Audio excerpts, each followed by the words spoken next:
warahmatullahi ta'ala wabarakatuh. Bismillah walhamdulillah wassalatu wassalamu ala rasulillah wa ala alihi wasahbihi ajma'in amma ba'd. ഏറ്റവും ബഹുമാനാദരവ് നിറഞ്ഞ ഉസ്താദുമാരെ, എന്റെ ശബ്ദം ശ്രവിക്കുന്ന രക്ഷിതാക്കളെ, പ്രിയപ്പെട്ട സഹപാഠി സുഹൃത്തുക്കളെ, നബി സല്ലല്ലാഹു അലൈഹി വസല്ലം തങ്ങളുടെ ജന്മദിനം ആഘോഷിക്കുന്ന ഈ അസ്ലഭ മുഹൂർത്തത്തിൽ തിരുനബിയുടെ സ്നേഹലോകം എന്ന വിഷയത്തെ ആസ്പദമാക്കി ഞാൻ നിങ്ങളുമായി പങ്കുവെക്കാൻ ആഗ്രഹിക്കുന്നു. അതിനവസരം നൽകിയ അല്ലാഹുവിനെ ഞാൻ ആദ്യമായി സ്തുതിക്കുന്നു. അൽഹംദുലില്ലാഹ്. പ്രിയമുള്ളവരെ, 6-ാം നൂറ്റാണ്ടിന്റെ അന്ത്യകാലത്തിൽ അറേബ്യയുടെ തിരുവീഥികളിൽ മദ്യവും പെണ്ണും ആഘോഷമാക്കി ലക്ഷ്യബോധമില്ലാതെ സഞ്ചരിച്ചിരുന്ന ഒരു സമൂഹത്തെ അറിവും സംസ്കാരവും നൽകി പരിവർത്തിച്ചെടുത്ത ഗുരുവാണ് അഷ്റഫുൽ ഖൽഖ് മുഹമ്മദ് മുസ്തഫ സല്ലല്ലാഹു അലൈഹി വസല്ലം.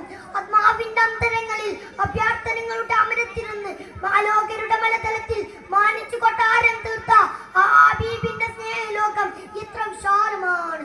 തൗഹീദിന്റെ സംസ്ഥാപനമായി നിയമിക്കപ്പെടുത്തിയ തിരുനബി സല്ലല്ലാഹു അലൈഹി വസല്ലം തങ്ങൾ ഒരു മനുഷ്യന് തന്റെ ജനനം മുതൽ മരണം വരെ ആവശ്യമായ സർവ്വതല സ്പർശിയായ ഒരു മാതൃകാരേഖ വരച്ചു കാണിച്ചുകൊണ്ടാണ് നമ്മളിൽ നിന്നും കടന്നുപോയത്. കേവലം 23 വർഷകാലം കൊണ്ട് അൽയൗമ അക്മൽതു ലക്കും ദീനക്കും വഅത്മംതു അലൈക്കും നിഅമതി വറദീതു ലക്കുമുൽ ഇസ്ലാമ ദീനാ എന്ന് ലോകത്തോട് പ്രഖ്യാപിക്കാൻ അവിടുന്ന് സാധിച്ചു. ഈ ഒരു പ്രഖ്യാപനം നടന്നപ്പോൾ അക്രമവും പരിഹാസങ്ങളുമായി വർഷങ്ങളോളം തന്റെ പിന്നാലെ നടന്ന ശത്രുക്കൾ നബിക്ക് മുന്നിൽ നിസ്സഹായരായി നിൽക്കുകയാണ്. എന്തായിരിക്കും ഞങ്ങൾക്കുള്ള ശിക്ഷ എന്ന് പ്രതീക്ഷിച്ച് ഭയന്നു നിൽക്കുന്നവരോട് അവിടുന്ന് പറഞ്ഞു, നിങ്ങളോട് പ്രതികാരമില്ല, നിങ്ങൾ സ്വതന്ത്രരാണ്. തങ്ങൾ ലോകത്തിന് നൽകിയ സ്നേഹ സന്ദേശത്തിന്റെ തിളക്കമാർന്ന ഒരു ജീവിതം മാത്രമാണിത്. ശത്രുക്കളുടെ പരിഹാസ സ്വരങ്ങളിൽ നിന്നും ആശ്വാസത്തിന്റെ കണൽ തേടി തങ്ങൾ സ്വന്തം മാതാവിന്റെ ഭൂമിയിലെത്തിയപ്പോൾ സഖീഫ് ഗോത്രത്തിന്റെ ഭാഗത്തു നിന്ന് ദാരുണമായ ചില സംഭവങ്ങൾ ഉണ്ടായി. തായിഫിന്റെ ജോലിയിൽ വിഷമത്തോടെ ഇരിക്കുന്ന ഹബീബിന്റെ മുന്നിൽ ആശ്വാസത്തിന്റെ തന്നലായി ജിബ്രീൽ അലൈഹിസ്സലാം വന്ന് ചോദിച്ചു, നബിയേ, അങ്ങ് സമ്മതം നൽകുകയാണെങ്കിൽ ഈ കാണുന്ന അബൂ ഖുബൈസ് പർവ്വതത്തിനിടയിൽ വെച്ച് ശത്രുക്കളെ ഞാൻ തീർത്തു കളയാം.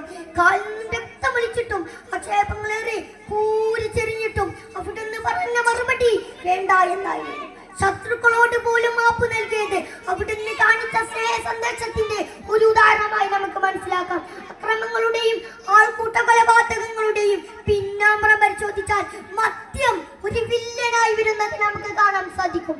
ആധുനിക വിരും സംവിധാനങ്ങളിൽ ലഹരിയെ നിയന്ത്രിക്കാൻ സകല അടവും പകറ്റി പരാജയപ്പെടുമ്പോൾ ഇന്നമൽ ഹംറു വൽ മൈസ്റു വൽ അൻസാബു വൽ അജ്ലാമു റഅസു മിൻ അമലി ശൈത്താൻ വജ്തനിബു ലഅല്ലകും തുഫ്ലിഹൂൻ എന്ന പ്രഖ്യാപനത്തോടെ സമ്പൂർണ്ണ ലഹരിമുക്ത സമൂഹമായി തന്റെ ജനതയെ പരിവർത്തിച്ചെടുക്കാൻ ഹബീബിന്റെ അധ്യാപനങ്ങൾക്ക് സാധിച്ചു. മദ്യവും മയക്കുമരുന്നും സമൂഹത്തിൽ പുറപ്പിന്റെ അന്ത്യം സൃഷ്ടിക്കുന്നുവെന്ന് അവിടുന്ന് പഠിപ്പിച്ചു. ജാതിയുടെയും മതത്തിന്റെയും വർണ്ണത്തിന്റെയും വർഗത്തിന്റെയും ദേശത്തിന്റെയും പേരിൽ പരസ്പരം കൊലവിളിക്കുകയും ആർത്തിയും നാട്ടുവാഴുകയും ചെയ്യുന്ന വർത്തമാനകാല സന്ധിയിൽ മതഭേദമന്യേ തിരുനബിയുടെ സ്നേഹാദുഷിതമായ സാമൂഹ്യ പാഠങ്ങൾക്ക് ഏറെ പ്രസക്തിയുണ്ട്. അത്തരം പാഠങ്ങൾ ഉൾക്കൊള്ളുന്നതിന് പകരം ക്ഷേപത്തിന്റെ വർണ്ണനങ്ങളെയും വാചകങ്ങളെയും ആവിഷ്കാരങ്ങളെയും കൂട്ടിപ്പിടിച്ച് യൂറോപ്പിലിരുന്ന് നോവലെഴുതുകയും കാർട്ടൂൺ വരയ്ക്കുകയും ചെയ്യുന്ന പടിഞ്ഞാറൻ രോമാഞ്ചങ്ങളോട് പറയാനുള്ളത്, നിങ്ങൾ മദീനയിലെ ഉമ്മർ പടിയിലിരുന്ന ചരിത്രം വായിച്ചു നോക്കൂ. അപ്പോൾ കാണാം തിരുനബിയുടെ സ്നേഹസമമായ തെളിവിന് ഉദാഹരണമായ മാതൃകകൾ.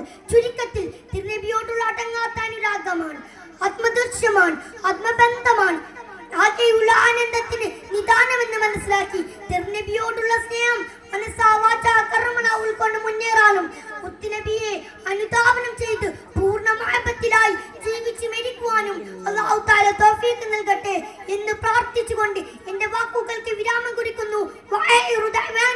അൽഹംദുലില്ലാഹി റബ്ബിൽ ആലമീൻ. അസ്സലാമു അലൈക്കും.